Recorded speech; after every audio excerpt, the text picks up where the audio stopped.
हमारी जमीन पर हीरा और सोना सबसे महंगी धातें हैं और ये जिसके पास ज्यादा होता है वो अमीर कहलाता है। लेकिन क्या आपको मालूम है कि जमीन के बीच इतना गोल्ड मौजूद है कि अगर वो गोल्ड सारा का सारा जमीन के ऊपर आ जाए तो पूरी जमीन को 1.5 फीट तक भरा जा सकता है। यूं समझ लीजिए कि हमारी जमीन गोल्डन हो जाएगी और आप जमीन के किसी भी कोने में अगर कहीं भी खुदाई करेंगे तो आपको 1.5 फीट तक सिर्फ सोना मिलेगा। अब आप सोचेंगे कि इतना ज्यादा सोना जमीन के अंदर आया कैसे, तो इसकी बड़ी वजह यह है कि आज से तकरीबन 4.5 बिलियन साल पहले जब जमीन वजूद में आई तो उस वक्त जमीन पर तकरीबन 200 मिलियन साल तक मेटेओर्स की बारिश होती रही। ये सोना और इस तरह की मजीद कीमती जो धातें हैं जैसे कि तांबा और लोहा वगैरह, ये भी उन्हीं मेटेओर्स की वजह से वजूद में आई थी। लेकिन एक बात याद रखें कि ये सोना आप जमीन के बीच में से निकाल नहीं सकते, ये बहुत मुश्किल काम है, क्योंकि इसकी एक वजह तो ये है कि जमीन के अंदर 1800 मील गहराई में मौजूद है और दूसरी बात यह कि जमीन के इतना अंदर टेम्परेचर बहुत हाई होता है, यानी कि 5 से 6000 डिग्री सेल्सियस तक होता है।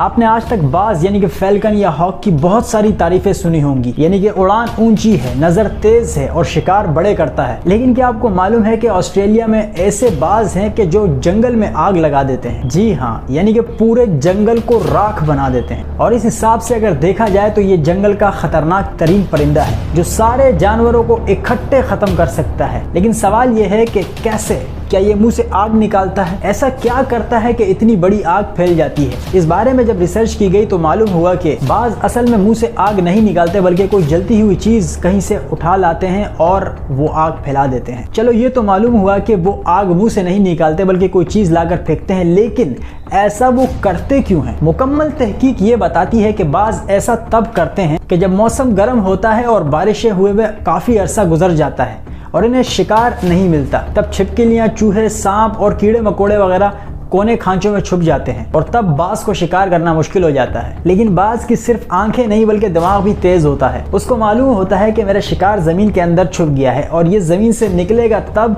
कि जब जमीन गर्म पड़ेगी, और ये गर्म तब होगी कि जब यहाँ पर आग लगेगी। यहाँ तक कि बाज को ये भी मालूम होता है कि आग मिलेगी तो सिर्फ इंसानी आबादी से, और तब ये बाज इंसानी आबादी में जाकर किसी भी जगह लगी हुई आग में से कोई जलता हुआ टुकड़ा उठाकर ले जाते हैं और ऐसी जगह फेंकते हैं कि जहाँ खुश्का ज्यादा होता है, यानी कि खुश्क पत्ते वगैरह ज्यादा होते हैं, क्योंकि इन्हें आग बहुत जल्दी लगती है और यहीं से आग बहुत बड़ी और बहुत खतरनाक हो जाती है, जिसके बाद जंगल में से लाखों की तादाद में कीड़े मकोड़े और जानवर वगैरह निकलना शुरू हो जाते हैं और तब ये खूब शिकार करते हैं। बाज ऊंचे पहाड़ों पर और ऊंची जगहों पर अपने ठिकाने बनाते हैं और जंगल में लगने वाली आग से इनको कोई खतरा महसूस नहीं होता। तकरीबन आप सभी ने पिरामिड्स यानी अहरामों के बारे में सुना होगा। आपको ये भी मालूम होगा कि द ग्रेट पिरामिड को दुनिया का 7वां अजूबा माना जाता है। लेकिन ऐसा क्या है कि इसे दुनिया का 7वां अजूबा माना गया? इसका अंदाजा आप इस बात से लगा लें कि ये रेगिस्तानों में बनाए गए हैं और आपको मालूम होगा कि रेगिस्तानों में कैसी गर्मी पड़ती है। लेकिन इतनी गर्मी के बावजूद भी अगर इन पिरामिड्स के अंदर आप जाएंगे तो अंदर का टेम्परेचर 20 सेल्सियस से ज्यादा नहीं होता, यानी कि अंदर तो एक तरह से ठंड होती है। हालांकि बाहर से देखने से ऐसा लगता है कि ये तो बहुत गर्म होगा, लेकिन अंदर जाकर माहौल इतना ठंडा होता है कि आपको चादर ओढ़नी पड़ सकती है। इसके टेम्परेचर को बाहर के माहौल से कोई फर्क नहीं पड़ता, भले माहौल जितना भी गर्म है बाहर। इसको खुफू नाम के एक किंग ने 4500 साल पहले बनवाया था। वैसे इस वक्त दुनिया में 118 से ज्यादा पिरामिड्स मिले हैं, जिनमें से ये सबसे बड़ा पिरामिड है। इसकी ऊंचाई 481 फीट है और इतना मजबूत बनाया गया है कि 4500 साल गुजरने के बावजूद भी ये आज तक खराब नहीं हुआ। दुनिया के माहिरीन इस बात पे हैरान है कि इतने पुराने जमाने में इतनी महारत से ये मजबूत और टेक्निकली अजूबा कैसे बनाया गया। वो पत्थर के दौर का इंसान भी इतना ज़हीन था कि आज के दौर का जदीद इंसान भी उनकी बनाई गई चीजों को ठीक से समझ नहीं पा रहा। जिस बात ने साइंसदानों को सबसे ज्यादा हैरान किया है वो ये कि इन पिरामिड्स में इस्तेमाल होने वाले ब्लॉक्स में से हर एक का वजन 2 टन से कम नहीं है। लेकिन उस दौर में इतने वजनी पत्थर को वो लोग उठाने में कामयाब कैसे हुए और इतने मजबूत पिरामिड बनाने में कौन सी टेक्नोलॉजी इस्तेमाल की गई, ये बात अब तक मिस्ट्री है। एक अंदाजे के मुताबिक द ग्रेट पिरामिड को बनाने में 20 साल का अरसा लगा था और इस पर तकरीबन 20,000 से ज्यादा मजदूरों ने काम किया।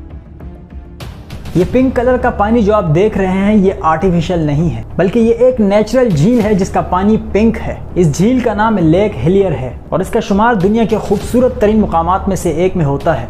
लेकिन जितनी ये खूबसूरत है उतनी ही ये एक मिस्ट्री भी बनी हुई है। ये झील ऑस्ट्रेलिया के जजीरे मिडल आइसलैंड में मौजूद है। जमीन पर सभी जगह पानी नीला दिखता है, लेकिन इसके पानी का पिंक रंग इसको तमाम रंगों से यूनिक कर देता है। यहाँ पर मिस्ट्री ये है कि इस पानी के पिंक रंग के बारे में कोई अब तक ये ना बता सका कि ये पिंक क्यों है? इस बारे में कई थ्योरीज है, जिसमें से एक थ्योरी ये है कि इसमें एक रंगीन कलर का बैक्टीरिया है जो इसको गुलाबी रंग दिए रखता है। ये पानी अगर आप किसी टैंकर में डालकर अलग रखेंगे तब भी ये पिंक ही रहेगा, लेकिन आप ये पी नहीं सकते क्योंकि ये समंदर के बाकी पानियों की तरह खारा है और खारा पानी सेहत के लिए ठीक नहीं होता। लेकिन आप इसमें नहा सकते हैं, और बल्कि नहाने के मामले में ये बाकी झीलों से ज्यादा महफूज है क्योंकि इसमें कोई बड़ी मछली या कोई शिकारी नस्लें नहीं रहती।